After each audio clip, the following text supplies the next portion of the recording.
తెలుసుకొని ఉన్నావు. నేను కూర్చుండుట నేను చుట నీకు తెలుసు. నాకు తలంపు పుట్టకపోయే నీవు అనుగ్రహించువు. నా నడకను పడకను నీవు పరిశీలన చేసి ఉన్నావు. నా చెలన్నిటిని నీవు బాగా తెలుసుకొని ఉన్నావు. చాలండి, ఇలాగ ఒకటి ధ్యానించుకుంటూ వెళ్దాం. ప్రియమైన వాళ్ళారా, 139వ కీర్తన ఈ దావీదు రాసినటువంటి కీర్తనే. అయినా సరే ఒకసారి లోతుల్లోకి ఆలోచిస్తే ఒకసారి చూడండి, ఆయన మాట బాగా అర్థం చేసుకోవడానికి ప్రయత్నం చేయండి. నీవు నన్ను పరిశోధించుకుని దేవుడు ఎవరిని చూసుకుంటున్నాడు? దావీదుని కాదు, అందరు కాదు. ఓకేనే, మనం దావీదు దగ్గర ఆగిపోయింది. ఎందుకు అనేది కూడా మనం చదివేటప్పుడు ఇంట్లో ఉన్నటువంటి వివరణ మనకు అర్థం కాదు. బైబిల్ తీసేటప్పుడు ఇది ఎవరి కోసం? దావీదు గారి కోసం అయితే దావీదు గారు ఉండాలి. మరి దావీదు కోసం ఆయన కాలం అయిపోయింది, ఆయన అయిపోయింది.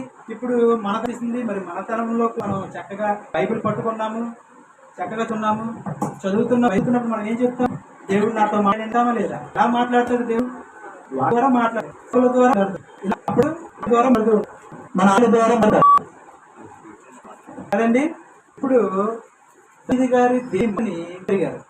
ఆయన ఔన్నత్యాన్ని, ఆయన దైవత్వాన్ని తెలుసుకున్నటువంటి దావీదు గారు చెబుతున్నటువంటి మాట, నీవు నన్ను బోధించి కొని ఉన్నావు. కూర్చుండుట నీచుట నీకు తెలియను. నాకు తలంపు కొనుపే నీవు నా గ్రహించుచున్నావు. నిజంగా ఈ మాట చెప్పేటప్పుడు అండి, మనం ఈ మాటలు తొంగినప్పుడు మనకి భయం. దేవుడు మనకు కనబడట్లేదు కదా, దేవుడికి మనం చాలా దూరంగా ఉంటున్నాం కదా. తలెత్తి చూస్తే ఆకాశము చాలా దూరంగా ఉంది, ఆకాశానికి మనకి చాలా దూరం ఉంది.